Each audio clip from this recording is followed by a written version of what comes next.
Hello, everyone. Welcome to Court Chatter Live. This is our weekly broadcast that we are doing just to catch everybody up on what we're covering on Court Chatter, what you guys are watching, what you're following. It's sort of a weekly roundup of all the cases that we are interested in and that I know you're interested in. Just to catch everybody And up. I did it again this week where I have the volume up. Sorry about that. Okay. Also, this show, a lot of people watch it after it's been archived, so it might get a little confusing, but while it's live, like it is right now, there are people in the chat room that's over on the right-hand side of the screen, and I'll be able to interact with them. So I can read comments on air or answer questions. They can talk with each other while I'm discussing these cases. If you're watching this later when it's archived, then down below the stream there are comments, place for you to comment, and I'll come in periodically during the week and check that out and respond back to you. All right, I see people starting to come into the chat room. I'll say hello to Addie and Linda and Lynn. So I think we should start this week with the hearing that was most talked about, at least it was most talked about in our chat room, and that is Dalia Dippolito. So let me give you a background on this case. You guys may know it. It was back in 2011 was her trial. And so there were a lot of us that watched it. Court Chatter didn't exist back then, but a lot of us did watch that trial. In 2009, in August of 2009, Dalia, I'm going to show a picture of her, and that might remind you guys who she is.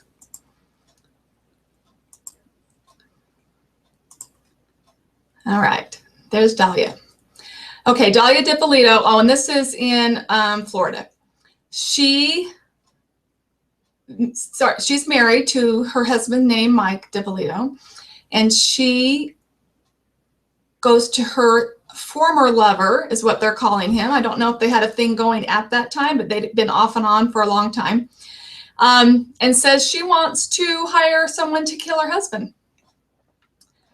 And he testifies at a hearing last month that this gets him worried, and so he contacts the police. Now, what happens from there is what is up for debate, and really, let's be honest, it's not up for debate for most of us. So the police get involved, and they start setting up, and they wire the guy, and they start taping meetings that she's having. They start monitoring the phone calls. In the meantime, this Boynton Beach Police Department contacts the TV show Cops, and they want to be featured on the TV show Cops, and they think that this Dalia story is a perfect story to set up and be on Cops. So as many of you may remember, we saw this episode of Cops. I'll show you that picture, and that might remind you if you didn't see it or if you knew it from the trial. There she is. So there's Dalia with the police sergeant when he is informing her that her husband has been killed. Okay, so I skipped ahead a little bit, but that's a picture that some of you might remember seeing. Okay, so she goes on trial. This was in August of 2009. Now, at her trial in 2011 is when it finally goes to trial. She doesn't testify, but through her attorney and opening and closing statements and through some questioning of witnesses, her story is this was all part of, it was all scripted. It was all part of her husband, Mike, wanting to get a reality show started, a reality TV show started. So this was all part of that act, is what she claims. Now, if you watch the videos they have when they taped her, and we have those on courtchatter.com. You can go to the archives tab, find Dippolito's page, and you can watch the different videos they have on her. And she's meeting with this guy who was her former lover and telling him exactly what she wants to happen. And she wants her husband killed, and and she wants it to look like it was a break-in. And then he sets up the meeting with the hitman, who's really an undercover officer, and then she meets with him, and that's also all recorded, and we can watch all that. And yet she's still claiming this was a scripted act and that her husband was in on it the whole time. So So in August of 2011, the jury did not buy that, and they convicted her of solicitation to commit first-degree murder. And then she was sentenced to 20 years. So that was her sentence. But she was only in jail, so she was out on bail the entire time until her trial. And then she was convicted in May of 2011, and in September of 2011, her attorney successfully argued to get her a bail and let her be out while she had an appeal pending. So she's been out on house arrest with a monitor, and so she's only ever spent a few months in jail while she's appealing this. So everybody that watched this or followed this was like, yeah, done deal. Hello, she hired this guy to kill her husband. It was obvious. And you need to go in and watch that. When I showed you that picture of her in the blue tank top and they're telling her husband's dead, that was all set up. And the TV show Cops was there filming. And you can find that video on our site too. And then she does this great acting job. Oh my gosh, she's dead. And it's crazy, right? And then they arrest her right then on the spot and say, he's not dead, he's fine, and we know you did this. So a turn of events happens in 2014. A higher court overturns her conviction based on an error during jury selection. So we see this happen. We see this happen from time to time, and it's why everything that happens in jury selection is very important, because it can come back later in appeals. The higher court ruled that the judge should have allowed her defense team to individually question jurors about the media instead of just questioning them in groups. Individually question them about the media exposure. And so because of that, she gets a new trial. So she's still been out all this time. She's house arrested at her parents' house. And now we just had a couple of hearings. So last month started a hearing. She has 3 new lawyers, and a lot of you will know one of her lawyers, which is Mark Eglarsh, and we know him. We've seen him on HLN and various programs. He's representing her and 2 others. She's got a 3-lawyer team now that her parents are paying for, because somebody asked me that. So the hearing started last month, and then they didn't get it finished in that day, and they came back this week to finish it. And the hearing is because the defense wants all the charges dismissed now. And they say that this new defense team says that the police, there's police misconduct in this case, and that her civil rights were violated, and that she was entrapped with this setup with her boyfriend. I know I can see you guys going crazy right now in the chat room, because it is unreal, right? So they want all the charges. They just want it outright dismissed, and they say that that they had the former lover was pressured into framing her and setting her up. That the big meeting that happened at a Chili's restaurant where the 2 of them discussed this, that was never taped, even though sometimes he was wired. And that one, there's no tape of it. And he says when he testified he had a wire. The police testify and say that that something must have malfunctioned, and they have no tape of it. So of course the defense is saying that there's something that messed up with that. They also have several recorded telephone conversations with her, but they don't have all of them, even though the defense knows they were monitoring all her phone calls, and they want to know where all the recordings are. So that's sort of their argument. I'm looking in the chat room, and Merritt says you just can't make this stuff up. And isn't that the truth? This really was an episode of Cops, and it is a trial that we are following. So the thing that happened this week, and the reason we're talking about it, is that it was a continuation of that hearing to dismiss the charges, and she got on the stand. So Dalia got on the stand. I can show you a picture of what she looks like now.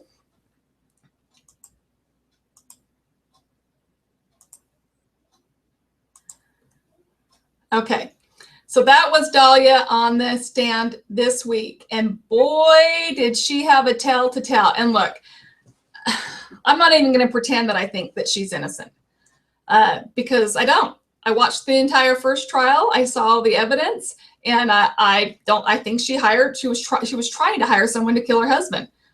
Her husband is just lucky that she didn't succeed, and then it was an undercover cop she met with. So she got on the stand and she said this was all scripted and that everybody was in on it. Her former lover, Muhammad, was in on it. Her husband, Mike, was in on it. And the three of them were trying to get a reality show going. And everything was scripted. So all the recordings, like in the car when she meets with him and tells him how she wants her husband killed and to make it look like a burglary, and she paid him money, then all of that, she says, was scripted. They were reading from scripts. And then when she meets with the undercover cop, who she thinks is a hitman, she says, no, that it was all scripted. But then what she says happens is in that meeting in Chili's that conveniently we have no recording for, so I guess she can say that now, that Mohammed pulled a gun on her, showed her a gun, and threatened her life if she didn't go through with this. So first it's a scripted reality show pitch they're trying to do. And then she says when Mohammed said that that there were going to be police officers there when this was going down, and she claims as part of the script, she didn't want that. She didn't want the police involved as part of that. So she was trying to back out. And Muhammad threatened to kill her and her family and to do them harm if she didn't go through with it. And that's why she ended up having to meet with the hitman, who turns out to be an undercover police officer. This is her story. And I'm telling you, it was ridiculous. I couldn't even pretend to just report on that this week normally. I had to keep putting comments in my tweets because it was ridiculous. You know, one of my comments were, how are her pants not on fire right now? Because it was the most ridiculous story, because they have her on tape planning the whole thing. And it's obvious it's not some scripted thing for reality TV. So that's what this hearing was about. That was probably the most excitement we had all week, was Dalia on the stand, spinning her tale. The judge will rule. The judge did not make any rulings and said they will rule within a week or two. So we'll find out about that. But her new trial is scheduled for May. The judge is not going to dismiss these charges. Let's get real. So I'm sure we're having a trial in May. Okay, so Red is in the chat room. I'm just going to read some comments. Isn't Muhammad dead? No. So there is somebody. I'll tell you about somebody they mentioned that was dead. But I'll show you the picture of Muhammad. This is the former lover that ends up being the informant for the police. Okay, so there's Muhammad. That was him on the stand last month. Now, he didn't testify in the original trial because he said he was going to be out of the country. And so his video, so he had to be presented via video that was already taped before. And then that gets all convoluted too, because it turns out that they can show that he probably was in the country because he was like pulled over for a traffic stop or something a couple of days before court. So he didn't want to be there. The other thing is he's upset about is he was always told that he would be a secret informant. And now, of course, he's not so secret. And so he's upset about that. When he testified last month, he said that the cops pressured him, that when he contacted the police about her, she had told him that she wanted Mike killed because he was physically abusive to her. Okay, so this guy, who I think has really always been in love with her, he says he called the police so they could investigate the physical abuse and scare her out of this idea of trying to get him killed. Okay, like the cops are just going to scare her out of the idea and say, oh, okay. So he claims he didn't want all of this to happen to Dalia. By the way, he calls Delilah. And everybody keeps saying, how does he not even know her name if they have this long history? Well, apparently that was the name she'd always given him, was Delilah. It's the only name he ever knew her by. That was whole other story. So anyway, that's Muhammad, and he's their number one witness now. He's the secret informant, except the defense is the one that called him to the stand last month, because he, like I was just saying, he claims the police pressured him. He did not want to go through with all this. He didn't want to do the undercover work. He didn't want to set her up. And he says that he was pressured. I don't know if he used the word harassed. He may have, to do this. And so I think Dalia's defense team has taken that, or Dalia herself, a step further to say, and then he threatened her with a gun in Chili's. Now, he was asked that on the stand last month. He said, of course I didn't have a gun, and of course I didn't threaten her. Okay. Merritt, has anyone bought the book movie rights to this case? So that's interesting, Merritt, because there was a book written. And the interesting part of this is it was written by the DA that prosecuted her last time, who is now a defense attorney. She wrote the book, and I think it's called Poison Candy, something like that. So yes, there was a book written, and definitely I think there should be a movie for sure. Linda says, are her ex-husband and Muhammad backing her crazy story? So of course they're not, right? So Muhammad testified this wasn't ever a reality show pitch. And Mike, I'll show you her husband. Mike testified at her trial, and at the trial in 2011. And oh my gosh, he was a character on the stand. He was entertaining, if nothing else. He butted heads with the defense over and over again. All right, here's Mike. He would fight back with the defense, and then they would have sarcastic comments back and forth with each other. He just wasn't having it. Now, he doesn't have a clean past, and he has done some jail time, and I think he did things for like security fraud. You know, I don't remember all the details of that. Not violent crimes, but something like that. And so he, of course, says, of course, this wasn't some reality TV pitch. Hello? She was trying to get me killed. Now, she calls him right after she gets arrested for this. She calls him. Well, we have that jailhouse call too. So if you want to go look at her archive page, we have the jailhouse call between them. And that's also a great thing that you need to go in and listen to. Everything about this case, luckily nobody died, so I guess I can kind of laugh about it a little bit, is everything about this case is, you think it's a movie. You think it's definitely made for TV. All right, let me read some more of your comments. Hoagie, she is guilty as sin. Oh, Marcia says, does she still have that crazy speech pattern? And yes, she has a pretty bad lisp. So there was a lot of comments on that this week from people that were watching, which is interesting because I think she's always had that lisp. But when you see the undercover videos, you don't really notice that so much. Now, the sound isn't that great, and it's never on her face or anything like that. But I feel like it's not always that pronounced, but it could be that people that have a speech impediment like that gets worse. Like, so when she was on the stand this week, it could have gotten worse. All right, what else you guys have to say? Hoagie, oh no, I love Mark Egarsh. I know. Well, look, he's a defense attorney. This is his job, is to defend people. That's what they do. So we can still love him. We can still like him, and he can still be defending someone we don't like. Okay. Marcia, how does a random undercover cop become part of a scripted show? So the prosecutor under cross-examination this week, by the way, if you didn't see the hearing, go and watch it. It's in our archives on YouTube on our Court Chatter View channel. Because he kept being like, oh, was that in the script too? Oh, was that in the script too? And she would go, yes, yes, even though that would be the most ridiculous thing that would be in a script. She wasn't varying from her story.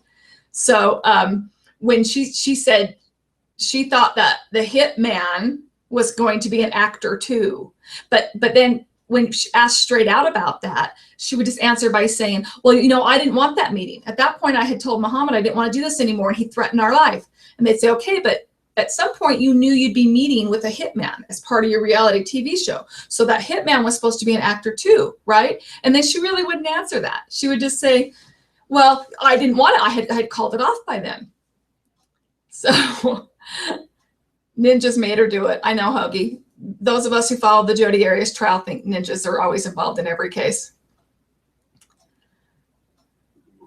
Okay. Oh, yeah. Linda Brake points out that there was real money exchanged, and she gave her real home address, all this stuff that's supposed to be for a reality show. And that was a great point, too, because if she's filming for a reality show, why is she giving out her real home address? She's telling that to Muhammad to give to the hitman. But if you're going to pitch this to people or put it out on the internet or do whatever they were going to do with it, why would you say your real address? I mean, come on, the whole thing is just ridiculous. Linda says, I love the prosecutor. Linda, and she had no second takes regarding the script. Yeah. Okay. Oh, Merritt wants to know her educational background. Well, one thing that's funny is the very first question the prosecutor asked her at cross, he gets right up and he said, "So when did you take acting classes?" And she said, "Oh, I had a class back in high school." And then I do know that she was doing real estate when she was married to Mike. Now, her and Mike didn't know each other very long at all, and got married quickly. And then this happened quickly after that. Like, she was just ready to get rid of him. Motive. So let's talk about motive for a minute. He had all this restitution he had to pay off for when I told you that Mike, this is her husband, Mike, when he spent time in jail. He had to pay back like $200,000 in restitution. And when Mike testified at her trial, he said that she'd offered to pay half of that off for him. Like, I don't know where she's getting $100,000, but she had offered to pay half of that off for him. So he had given her $100,000 cash. And he said it was like $191,000 he owed. And he said, and then she was going to put up the other $91,000 and that was going to get paid off. Well, Dalia didn't do that. Dalia took the $100,000. And then he kept asking her, like, well, is that paid off, or where's the proof that it's paid off? And she kept putting him off and putting him off. So they think part of her motive was she now owed $100,000 back to him. And the second thing was that she was just annoyed with him. She never really loved him. Okay. All right, I think that's it for our questions that I can see on the screen from Dalia, and we can move on. We probably won't see her back in court. I mean, we might, but hers until trial, there might be something, and her trial is scheduled for in May. All right, let's move on. We had another hearing this week that we all love to follow, Justin Ross Harris. Okay, I'll put up his picture, remind you guys who we're talking about.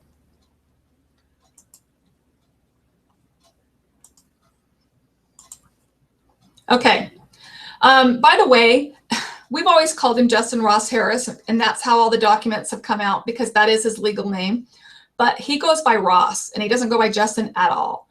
So I talked to a reporter that's going to be covering the trial, and a couple of other of us decided we are not going to use the hashtag Justin Ross Harris anymore. I'm just throwing that out there for those of you that follow this on Twitter.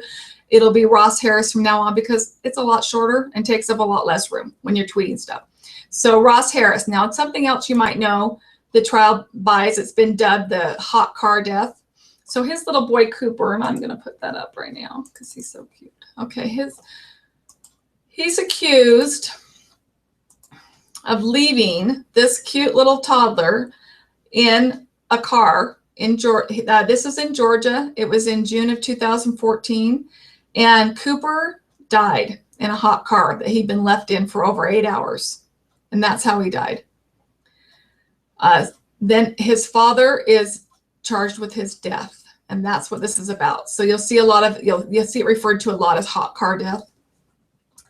And I will show you what Justin Ross Harris looked like this week in court. I love how they do this and they make him look so nice and wholesome. Oh gosh, that picture's small, sorry. There he is in his sweater vest coming into court this week. There's sweater vest, Ross Harris. There you go. Yeah, it's small. All right, so that was him this week in court. So they've been having a lot of battles and a lot of pretrial hearings and a lot has been going on. And this was the final scheduled pretrial hearing happened this week. Doesn't mean they could always have another one coming up, but this is the final one that was actually scheduled. And this was to go over several motions that both sides wanted. The prosecution wants to put a bunch of different evidence on a trial, and they wanted the judge to rule on what can be allowed and what not, so they know what to say in their opening statements, know what to prepare for. The defense didn't want a lot of that in. I'll pull up my notes right here, and I'll talk about what this was this week. The defense argued that they wanted any evidence of Ross Harris's extramarital activity to not be allowed in court. They say it's not relevant. Well, part of what he's charged with 8 counts, and you can read exactly what those counts are on his archive page on our site. But a few of them are related to him sexting with minors. Okay, so there was a lot going on with him and other women and girls, including the passing of images back and forth, which is so that's why he's charged with that. And the prosecutors say that does go toward his motive, that he didn't want to be tied down with his son anymore. And he was also allegedly doing that and doing sexting and some of that in his office while Cooper was down in the car in the parking lot dying. So they want that excluded. They want, they say a request for nude photos is not evidence of intent to kill. The judge did rule for the defense about Cooper's insurance policies. So there was 2 insurance policies that Ross had taken out on Cooper. I'm assuming him and his wife, but they say that he took them out. They totaled $27,000. The judge ruled that that doesn't have anything to do with this case, and that's not really motive. And actually, the state agreed that that doesn't necessarily go to the heart of their case. So they won't be able to. So there will be no mention of life insurance policies. One thing that came out too, I thought I knew a lot about this case and that we'd heard pretty much all we were going to hear about it. There were things about him searching on the computer about how things react in the hot weather or inside a hot car. Objects, I guess it was objects he searched for, and how they react in different forms of hot weather. Early on, it was reported that he visited a website called Child Free Life, and that he wanted to be part of a Child Free Life, and I guess that's a community out there, and that's why. And so he wanted to get rid of Cooper. The defense is arguing, saying he didn't do that. That inside an article that he had come across, there were links to something like that, and he may or may not have clicked on those. But then the prosecutor got up and said absolutely not, that he did search for that and he was in there. So that'll be interesting to see exactly what that evidence is when it comes out at trial. But the one thing that I had never heard about until this week was that the morning right before he leaves, he forgets Cooper in the car and goes to work. He commented on a post online to a woman, and I'll read it exactly, a woman that I could think was on this child-free site. And he says, "I love my son and all, but we both need escapes." So, of course, the defense doesn't want that in. In the end, the judge is not going to rule on all these. She did rule on the life insurance, but the rest of the stuff she's not going to rule on. She gave both sides until Monday to get briefs into her, and then she said she'd be making a ruling on what's in and what's out in the next couple of weeks. And then his trial is scheduled for April 11th, so that's coming up pretty quick. I don't know if we'll see him back in court or not before then. Our friend, CNN analyst Phil Holloway, is in the courtroom for Justin Ross Harris, and he will be there throughout the trial as well. So he's kind of our eyes and ears in that courtroom, and he'll be coming on here on Court Chatter Live. We'll be talking about it, and make sure you follow him on Twitter at Phil Holloway ESQ. Okay, let me see if you guys have any comments or questions about Harris before I move on.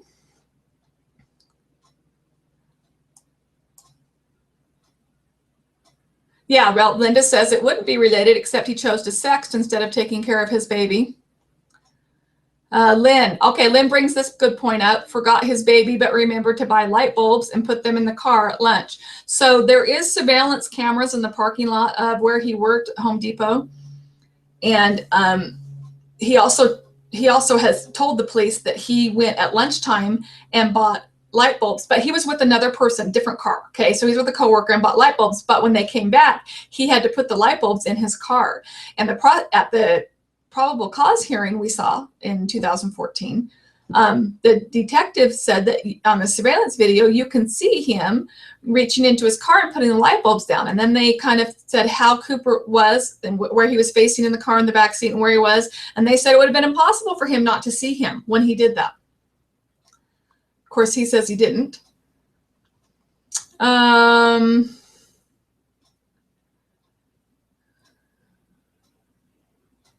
Jan John says, what a cutie Cooper. That pic has been stuck in my head since the story broke. And I think that's true for all of us. We've all seen that picture so many times. And to think that if what the state is saying is true, that his father had him die, and in that way, it's really awful to think about. Okay, let's see if you guys have anything else to say before we move on.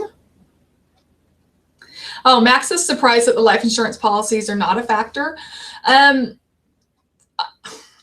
guess for the state to agree with that is not the main motive in the death. Although what they did say about it is it paints an entire picture. But the judge ruled that I guess because there's no evidence, at least that the state has put up so far, that says this really has anything to do with money. Madison says so many people would take that beautiful child.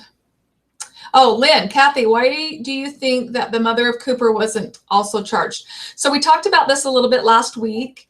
A lot of you think that she was in on this, that because of some comments that she made at the daycare and comments that she made when she saw him in the jail. Things like, I can't quote it exactly because I don't have it in front of me, but did you say too much? I think that was one of her comments to him. So many think that she's in on this. Well, they don't have any proof that she's in on it, and they haven't charged her with anything, and they don't have any plans to charge her with anything. So there's just no evidence out there that she was in on this. And she was kind of sticking by her man, I think. Remember, this happened in June of 2014, and a week and a half ago she filed for divorce. So she's not sticking by him anymore, I guess. Cheryl says death has an awful smell, and how could he not have smelled it when he opened the car with the light bulbs? That was, and I hate to even think about this because it's just so sad, but that would have been about maybe 3 or 4 hours after he'd left Cooper in there. So presumably Cooper was dead, but maybe not smelling yet. Oh, that's right. Susan is in our chat room, and she says that the wife, Leanne, also said he must have left him in the car when she found out he wasn't at daycare. That's right. That's the comment that's got people most up in arms about her. He must have left him in the car. Okay. Merritt says, I think I remember there was a smell of death in the car. Well, I don't know if a medical examiner is going to be able to say that the smell was that prominent when he was putting the light bulbs in after just a few hours. But maybe you better believe that that'll come up in the trial. Okay, I think we are done with Justin Ross Harris. We shouldn't see him anymore in court until his trial, which is April 11th. Okay, I am just going to quickly go over a few other things. We started a new trial this week, David Morgan, and he's in Washington State. He is accused of beating his ex-wife over the head and then lighting her on fire, lighting the house on fire, which was his home. They shared custody of their daughter. They were divorced, and she went to his house every Sunday night to pick up their daughter. Her name is Brenda Welch. And prosecutors say she got there that night and he attacked her and he hit her over the head, and I think several times, and then poured an accelerant on her and around the house and lit the house on fire. So what we know for sure is his daughter wasn't there. He had taken his daughter to his parents' house. Now, why is he going to do that when the standard is she's coming to pick up their daughter at 7? That's what had always happened. And she had sent a text earlier that day, just verifying. And yet he had taken his daughter to his parents. And when firefighters got the call, and the first ones that respond, he is in the doorway and he's kind of they said he was down on his knees, like almost trying to stand up. So he's kind of on the ground. Prosecutors say that he was overcome with smoke, and that's why he ended up right there. They went to start treating him a little bit. He didn't have any injuries, so they put an oxygen sensor on him, and that was fine. And they said he had a few kind of scratches, but he did have blood on his pants and shirt. And the paramedic, that's why they were looking for an injury, and he didn't have any injury. So I think we'll hear testimony that probably was Brenda's blood. Amazingly, Brenda is beat over the head several times and lit on fire. At least fire was on around her, and she survived, but she was in a coma for almost 4 weeks following this. And we're waiting for her to get on the stand. She was supposed to get on the stand yesterday, and they never got to her. And then she's supposed to get on the stand today, and they never got to her. So there is no court in Washington on Fridays, and so maybe Monday for her. But the thing with her is she doesn't remember. She doesn't remember what happened to her that night. So I'm sure she'll talk about their nasty relationship they have. Motive. The state says that David had been out of work and he had just gone back to work, and so he owed $18,000 in back child support, plus he owed her half of a retirement account. I'm sure that was in the divorce, which was like 30-something thousand. So prosecutors say there was over $50,000 reason to get rid of her. That's what they think the motive was. Yeah, Linda says the blood on him was from beating his wife. I mean, many are not assuming he's innocent in this case because, so his story is that he was hit over the back of the head and then woke up in a fire, that he doesn't know what happened. So everyone loves to talk about the ninjas. Ninjas came and did this, and that he doesn't know who did that to them. Red says the latest from the fire chief, because the fire chief has been on the stand and was actually on the stand when we went on air tonight. Couldn't find anything accidental about the cause of the fire. Okay, well, the thing is, I don't think he's not even saying it's accidental because he's claiming somebody hit him over the head. So I guess that's saying that he thinks somebody purposely set the fire. Lynn says the picture of her in the hospital is horrible. It is horrible. They briefly showed up on the screen, but she's not even recognizable. She was beat to a pulp and burned and wasn't even recognizable. Today, a doctor was on the stand testifying about the scan that was done of her skull, and they showed some pictures of her, of the scan, of the x-ray, and you can see all the cracks in her skull. I mean, it's amazing that she survived that, and she's attended the pretrial hearings and stuff. So she's all over this.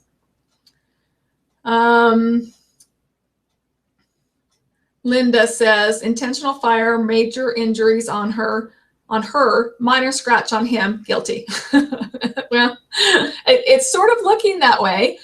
Hoagie says he just had a small bump on his forehead. That's right. And yes, so you guys are surprised to hear she survived, but yes, she absolutely did survive. I don't know how she survived. My guess is the quick response from the firefighters getting there. They've had firefighter after firefighter after firefighter on the stand. I don't know how many we've had by now, 7 or 8. Everybody that basically was at that scene that night, and that's who they've been having testify. But we're waiting to hear from Brenda herself. Like I said, she's not going to get up there and testify that David hit her on the head and did all this because she has no memory of it. But the jury's going to want to see her and hear from her, and she'll get to testify about their relationship, and that's the motive in this case. Merritt says he said he left the house and thought she was following him while she was on fire. Right, that's Merritt's comment. Who knows? The one paramedic testified today that treated him in the ambulance while still on the scene, and said that that David Morgan said while he was in the ambulance, when they said, "How do you know how this fire started?" and he said he didn't know that he had been in bed watching TV when the fire broke out. But interesting, that's not his story later to the police, because the story later is he was hit over the head. But that's what the paramedic testified today was the first story David had told. Of course, I'm sure the defense will deny that. Madison's excited. We've had lots of firefighters and police, yes, on the stand.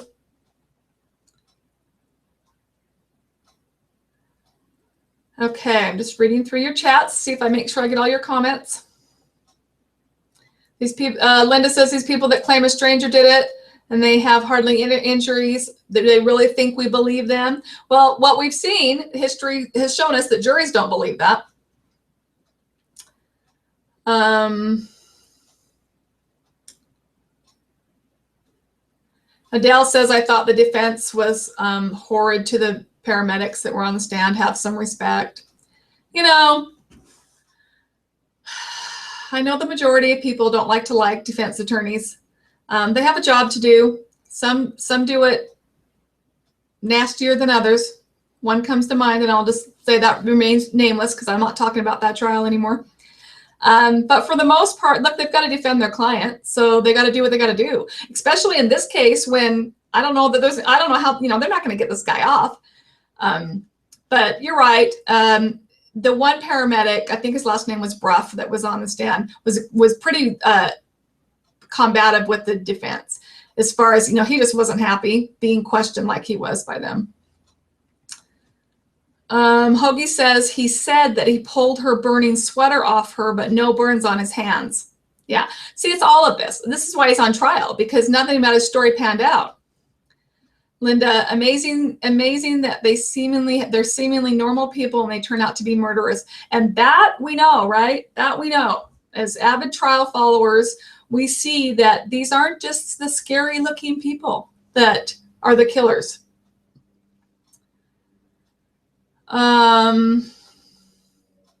Madison says, yay for their service and bravery for the paramedics and the firefighters. They have a job.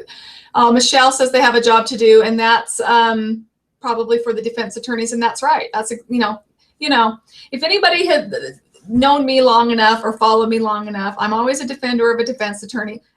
I shouldn't say always.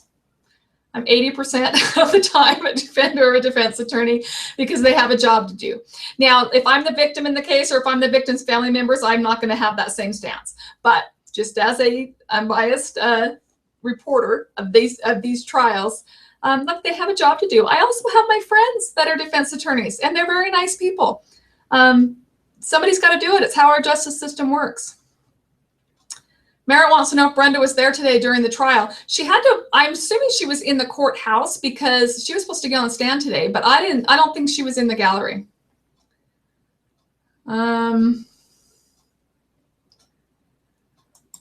Okay, Michelle says, that's my friend Michelle. She says that's what an attorney's for, that he deserves his due process. And that's right. That's why we have trials. That's why we don't just hang people in the square. And defense attorneys have to do what they have to do. And a lot of times that means smearing the victim. We see that happen in a lot of trials, and that's very upsetting to a lot of people. Some take it a lot further than others. There's a question from, oh yeah, I got that, Addie. Oh, Michelle says, my husband is a defense attorney and he is a good person. Like I said, I have friends that are defense attorneys, and I'll defend them, because we have to have it. What if there's no defense attorneys? Then how does our justice system work? And guess what? There are innocent people that are convicted. There are innocent people that go on trial. So we obviously have to have defense attorneys. I think the majority of you understand that and don't hate all defense attorneys. I think you just get upset if they appear to have sleazy practices in the courtroom. And I get it. We've seen it. Okay, yeah, both Linda and Hoagie have a comment about that, but it's just the shady ones.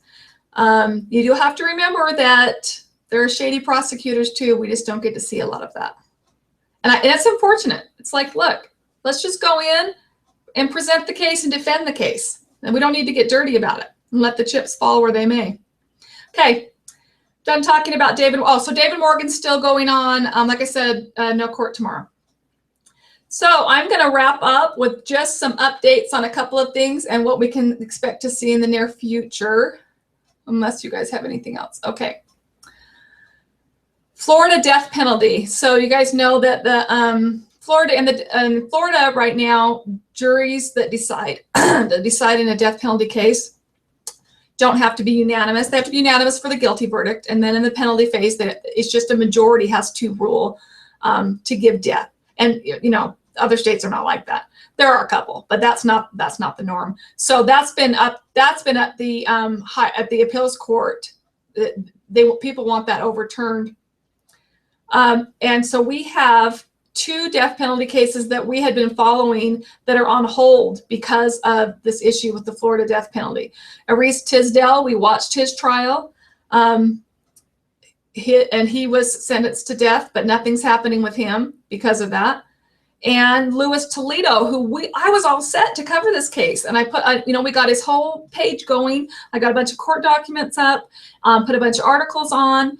We were ready for the Louis Toledo case, and now that's indefinitely on hold because they don't even want to start the trial yet because of how the Florida death penalty is kind of up in the air right now because he was facing death for his wife and her two children, who, by the way, their bodies have never been found. So look up the Louis Toledo case if you want to know more about that.